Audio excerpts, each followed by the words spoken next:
Peggy, alors, où tu m'as emmené aujourd'hui? Alors déjà, dis-moi, Émilie, dis-moi qui tu es, présente un peu ton club, Mhm. et dis-moi surtout à quel endroit on est, et dis-moi qu'est-ce qu'on fait là, en fait. Alors donc je suis la présidente du Rognac Athletic Club. Donc c'est un club qui compte actuellement 250 adhérents. On anime des activités aussi bien chez les enfants que chez les adultes. Donc ça part de la catégorie baby athlé et ça va jusqu'à pas d'âge. On pratique aussi bien de l'athlétisme, compétition ou loisirs. Et donc parmi nos activités loisirs, on propose le running et la marche nordique. Donc aujourd'hui, on se trouve sur ce qui est censé être le support d'une compétition marche nordique course à pied qu'on a organisée l'an passé qui s'appelle la course Gardéou-Boufféran. Donc pour raison de Covid, malheureusement, on a pour l'instant suspendu cette manifestation, mais on a été intéressé par l'idée du challenge InnovRun proposé par la Ligue pour pouvoir éventuellement arriver à trouver une solution de rechange qui permette quand même à tous les coureurs et tous les marcheurs de se retrouver. Donc le parcours, en fait, alors oui, nous, la Ligue, on est super content d'avoir des clubs qui nous sollicitent et qui sont intéressés par ce concept. Alors c'est vrai que c'est consécutif au challenge des 5 routes du Sud, qui se sont déroulés cet été, et on a fait le constat que et les athlètes, et les collectivités, et les clubs étaient hyper contents de pouvoir, dans cette période difficile-là, trouver des solutions et créer et organiser en toute sécurité des journées sportives où les gens ils puissent quand même se rencontrer et que ce soit simplement une distanciation physique et non une distanciation sociale en fin de compte. Tout à fait. Donc du coup, alors je vais essayer de ne pas bouger la caméra, c'est compliqué en même temps. Donc du coup, donc on est là sur la sollicitation du club et on est hyper content parce que moi, à voir le parcours, alors elle va nous en parler un petit peu, Émilie, du parcours, mais un parcours pour des parcours nature avec des dénivelés comme ça, un paysage comme celui-là, eh ben, super quoi. Donc dis-nous, raconte-nous un petit peu ce parcours, qu'est-ce que tu peux nous en dire? Alors ce parcours, donc on est en train de finaliser un petit peu le choix exact des chemins qu'on va emprunter, mais c'est un parcours qui va éventuellement pouvoir emprunter donc le vignoble du domaine de Beauferrand, parce qu'on a un partenariat avec le propriétaire du domaine qui accepte effectivement de nous faire passer sur ces terres privées. Et sinon également on a une colline qui est adjacente et donc il y a des petits chemins super sympathiques à emprunter en sous-bois. Donc avec un dénivelé, je n'ai pas le dénivelé exact en tête, mais on a effectivement de la descente de la côte, du faux plat, tout de quoi s'amuser. En tout cas, je sais des retours des coureurs et des marcheurs qui avaient l'occasion d'emprunter le domaine et le parcours de la colline des Brés-Barjaquet, qu'ils en avaient été vraiment ravis, ils avaient gardé un très bon souvenir du parcours de l'an passé. Voilà. Alors une course aux alentours du 22 novembre, si j'ai bien compris. Logiquement, voilà, c'est la date sur laquelle on part. C'est celle du 22 novembre, donc à confirmer avec le challenge de la Ligue. Bon, on va voir parce qu'il y a d'autres rendez-vous. Il y a d'autres rendez-vous aussi, on verra ça, mais on est sur les alentours de novembre. Bon ben voilà, eh bien, on vous donnera au fur et à mesure plus de renseignements sur l'avancée de ce projet-là. Et puis à très bientôt, Émilie. À très bientôt.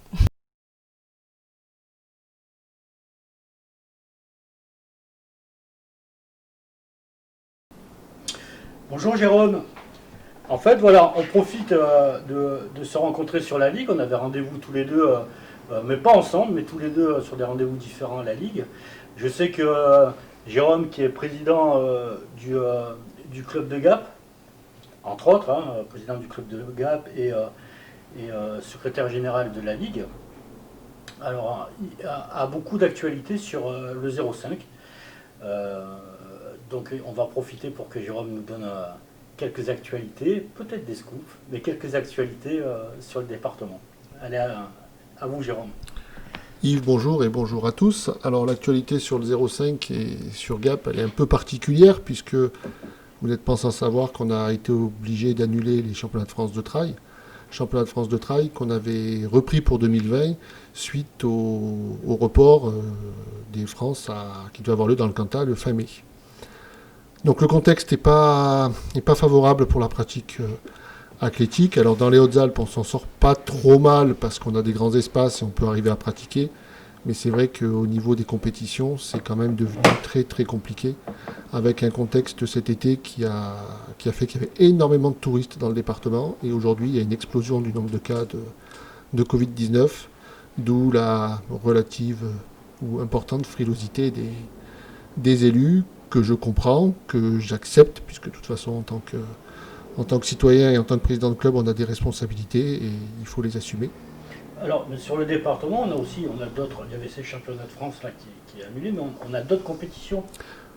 Il y a le championnat. Alors, le championnat de France montagne. de course de montagne, qui à ce jour est encore maintenu dans le dévolu le 27 septembre.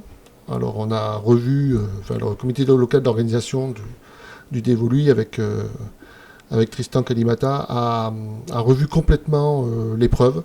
On va revoir les horaires, on va essayer de limiter au maximum les rassemblements de personnes. Donc voilà, il y a tout un ensemble de choses. Village partenaire qui est supprimé, enfin voilà, tout un ensemble d'éléments qui étaient connexes à l'événement qui sont supprimés.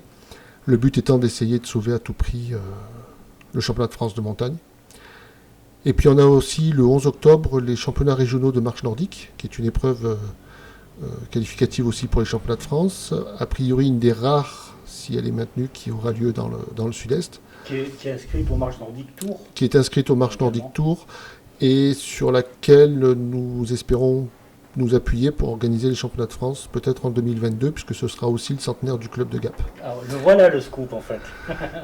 Le scoop, oui, c'est un scoop. Voilà, on a l'ambition d'essayer d'organiser des championnats nationaux et internationaux régulièrement sur les Hautes-Alpes, parce qu'on a quand même un terrain de jeu exceptionnel pour tout ce qui est épreuve nature, montagne, marche nordique. Et en même temps, on sait aussi que ça génère de l'activité économique et que c'est bon pour notre territoire. Ça se fait sur Gap-Bayard, avec la possibilité de logement. Vous pouvez nous en parler un peu? Oui, alors l'épreuve se fera sur Gap-Bayard. Au départ, elle était couplée avec une journée régionale de la forme. Alors là aussi, on a fait le choix d'essayer à tout prix de conserver la compétition et donc d'annuler tout ce qui était connexe, donc y compris le repas qui étant apprécié par les marcheurs nordiques à la fin d'une compétition. Mais voilà, on a essayé de préserver l'essentiel et il nous a semblé que l'essentiel c'était la compétition avant tout. Alors sur le plateau de Bayard, pour ceux qui connaissent, donc on est au golfe de Bayard, de Gap Bayard, un site extraordinaire avec des forêts de pins, avec la vue sur les montagnes. Il y a encore un peu de la neige par endroit, donc on voit la neige. Voilà, un site extraordinaire, un événement qui s'appelle l'Appel d'air. Alors la première édition avait été un peu venteuse, mais quand je dis un peu, je suis bien en dessous de la réalité. Mais voilà, enfin, le parcours a plu, l'organisation avait plu. C'est pour ça qu'on a décidé de postuler pour le championnat régional.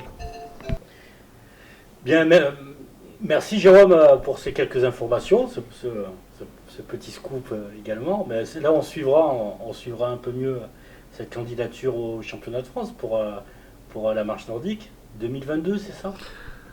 Alors pour le championnat de France de marche nordique 2022, on est aussi candidat, alors là aussi c'est un scoop, pour les championnats du monde master de course de montagne 2023. D'accord, bon, on arrive à les obtenir les scoops. Bon, donc super, on suivra, de toute façon on a toujours un œil de ce côté-ci de notre région, le côté 05 qu'on aime beaucoup, qui détient des parcours incroyables, extraordinaires, enviés de toute la France. Donc on a largement un œil là-haut et on sait qu'il y a des bénévoles, il y a des cadres des clubs qui sont toujours très synergiques, hyper dynamiques pour organiser des choses là-haut. Donc à bientôt Jérôme et merci beaucoup. À bientôt.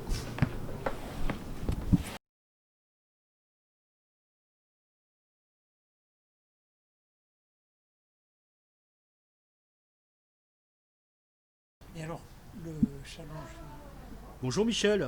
Alors Bonjour. Là, j'ai un petit privilège. Je suis avec Michel Parra, qui est président, je veux dire une casquette parmi plein d'autres, en fin de compte, mais qui est président de Massilia Marathon et qui a répondu positivement à ce petit interview. Alors j'ai le privilège d'être sur sa terrasse à Michel. Je te remercie. C'est pas un privilège, c'est bien de travailler en copain, quoi. Donc, en fait, j'ai demandé à Michel de venir nous commenter un petit peu l'actualité qu'on a eue Depuis le mois de mai-juin, puisque Michel faisait partie du comité de pilotage de la création et de l'organisation du challenge des 5 routes du Sud. Donc il a vécu ce challenge-là depuis le départ. Il en a organisé une course là, et là on s'apprête à organiser une nature à Maison Blanche. Bon. Donc il va nous parler de tout ça, Michel, mais d'abord j'aimerais bien qu'il se présente un petit peu lui-même, et qu'il nous parle aussi de son club en même temps. Allez, à toi, Michel. Bon, Yves, merci. Michel Parra, il faut dire son âge aussi, 73 ans. Ça fait quand même, ça sera la 63e année d'athlétisme. Et oui, au mois de novembre, on rentrera dans la 63e année d'athlétisme, de course à pied, surtout l'athlétisme. Hein. Les crosses, bien sûr, puis plus tard le semi, le 10, le marathon. Donc j'ai toujours œuvré dans la course à pied. J'ai fait aussi un passage dans le football, puisque cadet junior, je faisais course à pied et football, soit le matin, le cross ou un 800, une 400 et soit l'après-midi un match et vice-versa. C'était une grande époque parce que l'histoire des entraînements c'était énorme. Mais donc président de Massilia Marathon, on a créé Massilia Marathon alors que j'ai commencé moi la course à pied jusqu'en 84, j'étais au Gazélec puis Uspeg. Et puis Marathon oblige, on a créé Massilia Marathon et de là est parti le club de Massilia Marathon. Ah, le club est parti à partir de cette compétition-là, à partir du marathon de Marseille, oui, c'est ça? Oui. Le club s'est créé et s'est poursuivi. Il s'est créé avec la SPM, c'était l'amicale sportive du personnel municipal. D'ailleurs, les premières équipes, les 2 premières années, c'était avec tous mes collègues municipaux et bien sûr le club du Gazélec. Rappelle-nous l'année de la création de ce marathon. Alors, premier marathon, qui a été jusqu'en 92, puis après semi, puis Equiden. Donc 11 mars 84 à Marseille. Wow. Ah, c'était énorme, hein, ça a été d'entrée une grosse réussite. Hein. C'était, je dirais, des années héroïques. Et bien souvent, des clubs, à partir d'une compétition qui fonctionne, une compétition qui se crée, il y a des clubs qui naissent derrière et qui s'organisent. Ah oui, tout à fait, parce que des copains, des parents et amis se sont après inscrits, ont pris une licence au club et on a toujours été... Alors, autant j'étais athlétisme, je suis toujours athlétisme et athlète, autant là, c'était plutôt la course sur route. C'était... il y avait le début du phénomène des courses sur route, hein. Les années 80, c'était les marathons à New York, et comme ça on est parti nous, en même temps que Paris, on va dire, mais les gens que nous avons nous au club sont plutôt des routards, on va dire, des trailers, des coureurs de semi, des coureurs de 10 km. Ils travaillent sur piste, hein, tous les mardis, tous les jeudis, l'entraînement athlétique, on leur fait faire, justement pour acquérir de la puissance et d'être plus performants sur la route après. Et c'est de façon plus actuelle, aujourd'hui, alors je parle de cette période de confinement qu'on a subi, comment le club a accepté ces contraintes-là et comment vous avez su, à certains moments, les dépasser? Alors, déjà, pour commencer, on est un club, on ne va pas dire que nous faisons partie des grands clubs. Non, c'est pas là. Alors, il y a 2 casquettes hein, quand on dit grand club. Hein. Il y a le nombre de licenciés et puis il y a les performances.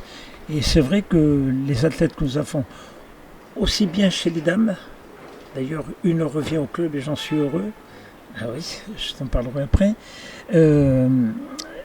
sont très bons sur les courses hors stade, sont très bons. Ils sont beaucoup performants qu'en athlétisme. Je l'ai dit tout à l'heure en préambule, mais ce sont des gens qui préfèrent le trail. D'ailleurs, on en a 3 qui partent au championnat de France de montagne le 3 octobre à Gap, puisque les championnats de France de trail ont été annulés, mais par contre le championnat de France de montagne reste lui organisé le 27 septembre. Le 27 septembre, c'est le trail. Le 27 septembre, c'est le championnat de France de course de montagne. Voilà, oui. Et après, celui de Gap en cime, le championnat de France a été annulé. Voilà, c'est ça. très bien Yves. Parce que moi, avec toutes les dates de course, d'ailleurs, tu parlais du confinement. Comment vous Et êtes du organisé, déconfinement. c'est ça? Comment Eh ben, vous êtes organisé? Nous, les coureurs, continuaient toujours à s'entraîner. Alors, c'était bien sûr les stades fermés, mais ils allaient courir ailleurs et préparer faire du fractionné en forêt. Ils allaient sur le canal où nous avons organisé la manche marseillaise des 5 routes du Sud. Donc, ils n'ont jamais trop coupé. Et ça a très bien marché, puisqu'il y a les plans d'entraînement que nous faisons. Il y a Olivier Boyer, il y a Olivier Robignot, il y a maintenant Jean-David Javeny qui vient s'insérer dans les entraînements, moi avec eux. Donc ça fonctionnait bien, puis on l'a vu sur les... Alors j'atteste que sur le challenge de 5 routes du Sud, premier club, Massilia Marathon, vous avez remporté le challenge du club sur cette compétition-là. Et en individuel, vous n'avez pas démérité non plus, quoi. Et en équipe, vous êtes classé en équipe en même temps. Tout à fait. Donc effectivement, pour un organisateur, pour la Ligue et pour les clubs qui ont accueilli ce challenge-là, de voir débouler les Massilia Marathon sur leurs étapes, ça faisait super plaisir. Oui. Bien sûr, alors. Donc ces gens, en plus, se sont pris au jeu, ça leur a beaucoup plu, puisque ça a toujours été des parcours tout à fait différents, que ce soit au Bagne, à Fréjus, à Carpentras, ici à Marseille. Chaque organisateur a joué le jeu, les parcours étaient différents, les distances, alors ça c'est une chose dont moi je vais parler, quand on dit qu'on court 5 km, on court 5 km, on ne court pas moins ni plus. Certains, l'ont mesuré peut-être...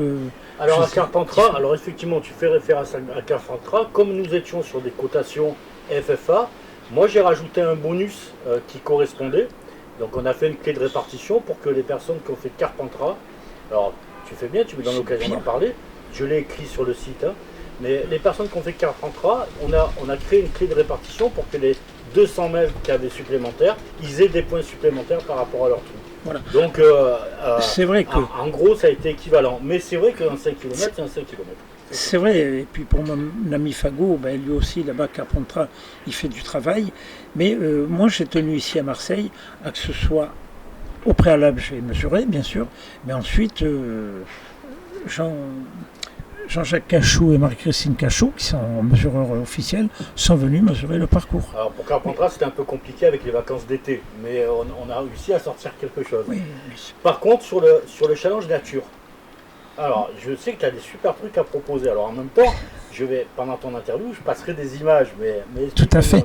Alors le challenge nature, là, Yves, avec la Ligue, ont eu tous les deux une très bonne idée, puisqu'on ne sait encore pas comment va continuer le Covid.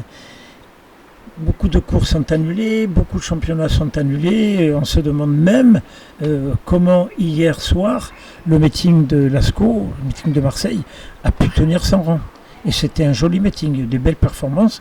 Mais bon, avec toutes les contraintes qui nous sont imposées par la préfecture, puis ensuite par le ministère, on est obligé de faire ou de ne pas faire. Donc Yves a eu la bonne idée avec son président à la Ligue de Provence de dire il faudrait, suite aux 5 km, faire un challenge nature. À moi de suite, dès qu'on me dit il faut faire quelque chose, je fonce, je cherche les parcours, je confirme. Je mesure parce que pour moi c'est essentiel. Quand on dit un coureur, vous allez faire un marathon 42 km 195, ils ne vont pas aller courir 40 km ou 43 km. Donc, alors moi j'ai visité Maison Blanche, tu m'as emmené, on a été faire quelques images, quelques photos.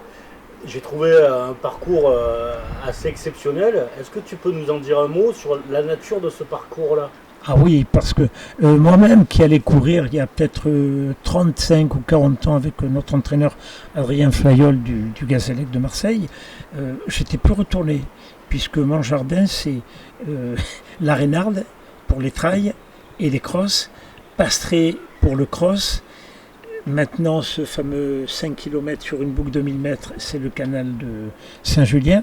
Et Yves, lorsqu'il m'a parlé de ça, je suis de suite allé à Maison Blanche, déjà pour m'entraîner, puis tout d'un coup, j'ai dit, mais c'est pas possible, c'était pas comme ça ce parc. C'est merveilleux, fantastique. Donc, si le challenge doit se faire, il se fera là-bas.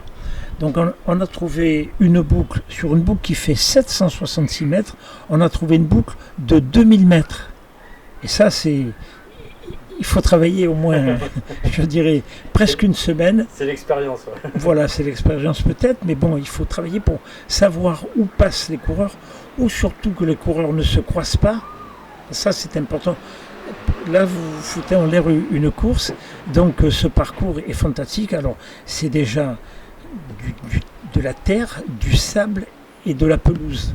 Les coureurs vont avoir tout ce panel de terrain à courir, à parcourir. Du sous-bois aussi. Il y a du sous-bois. Large. On peut même vous dire que lorsque j'ai été présenter le parcours à Yves, il y a un petit cours d'eau, il y a un lac, et dans ce cours d'eau, on a vu des carpes. Et oui, donc les amateurs de course à pied qui aiment pêcher pourraient venir avec leur canne à pêche afin de travailler d'attraper des carpes. Alors cette course, ça serait sur quelle période à peu près? On avait décidé pourquoi pas la faire en fin septembre si on a déjà l'autorisation de la mairie du 9-10. L'autorisation maintenant de la mairie centrale, Parc et Jardin, doit nous arriver, mais je sais qu'il n'y a pas de problème. Après, il faut voir avec d'autres organisateurs pour que l'on cale un calendrier comme on avait fait. Donc on a pour l'instant, on aurait Rognac vers les alentours de novembre, plutôt vers la fin novembre. On aurait Marseille éventuellement sur les alentours de septembre. Peut-être Gap, Mont-Dauphin ou Briançon sur les alentours d'octobre. Et on attend Fréjus, on attend le 06, on attend toutes ces dates-là. Alors, sur les épreuves, alors par exemple sur Rognac, je sais qu'on est en train de trouver une boucle. On va faire un 6 km, on va faire un 12 km et on va faire un binôme également parce que ce challenge il va s'appeler l'Innov Run. Donc on va innover un peu. Donc dans l'Innov Run, je crois qu'Aurognac, elle veut faire des courses en binôme, une boucle faite en trail et une boucle faite en marche nordique avec une équipe qui soit faite soit par une seule personne pour ces deux pratiques sportives, soit deux personnes en équipe.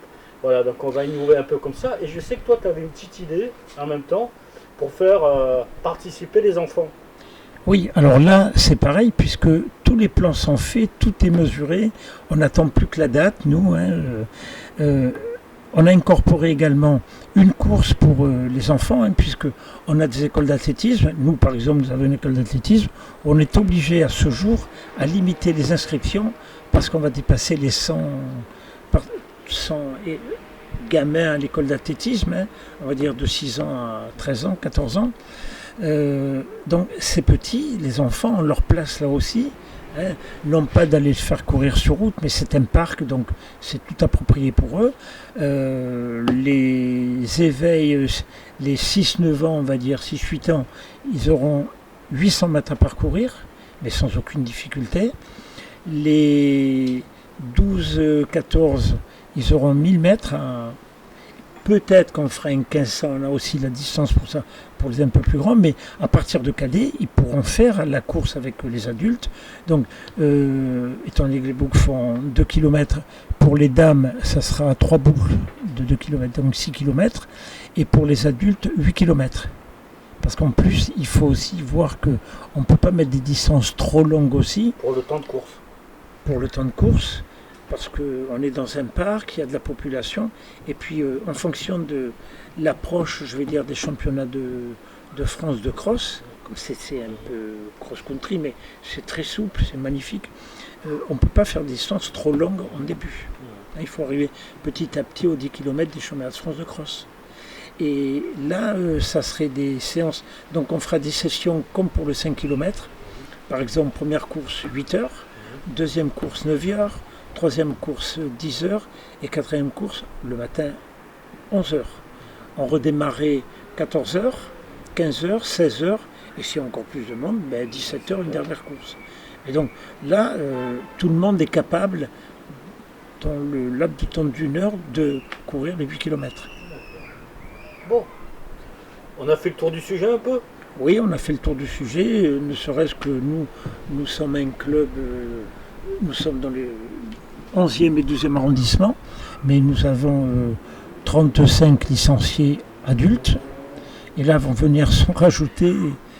Bon, c'est Alors, bien pour une... c'est vrai que tu m'as dit un truc l'autre fois sur lors de ta course, l'étape de Marseille qui a eu les 5 roues du Sud, tu as rencontré des gens et qui vont sûrement être au club maintenant. Ah ben il y en a qui sont certains. venus à travers la course. Tout à fait. Ça aussi, tu Donc, l'as dit en début, c'est lorsqu'un club organise, bon, il y a toute l'émulation du club, bien sûr, hein, les athlètes, les bénévoles que nous avons aussi au club, parce qu'on a aussi des bénévoles, mais qui ne courent pas. Et vous avez des gens qui vous voient courir, ah, on pourrait venir au club, c'est comme ça, on en a encore récupéré 5 cette semaine, et pareil, deux dames à Maison Blanche l'autre jour. D'accord, ben voilà. Donc voilà, ça fait aussi connaître le club et des licenciés en plus. C'est aussi l'objectif, c'est aussi le but de se faire connaître à l'extérieur et qu'on porte des solutions et des bonnes pratiques Bien sûr. à toutes les personnes qui courent. Et ça, je remercie Yves, bien sûr, et la Ligue de Provence, hein, parce que c'est un travail qui nous permet à nous de trouver de nouveaux licenciés aussi. Bon, eh bien merci beaucoup Michel, et puis on se donne rendez-vous très très rapidement. J'ai oublié de vous dire aussi, cher ami, c'est que le 6 décembre, il y a le Mémorial Jean-Bouin, le Cross de Marseille, Ah, mais il faut leur que en nous parler, organisons, ça. bien sûr, que nous organisons à Passerey. D'accord, on fera une belle infolettre aussi là-dessus. Ça, c'est un beau cross. Et puis le 11 octobre, si tout va bien là, c'est le trail de la Busine, la 2e édition, où on va bloquer à 200 participants. Moi, ce que je te propose, c'est qu'on fasse on fera un autre sujet, on ira même sur place, on fera des petits bouts de séquence pour présenter ces 2 magnifiques courses qui seront prochainement organisées. C'est un gros merci. À bientôt Michel. À bientôt.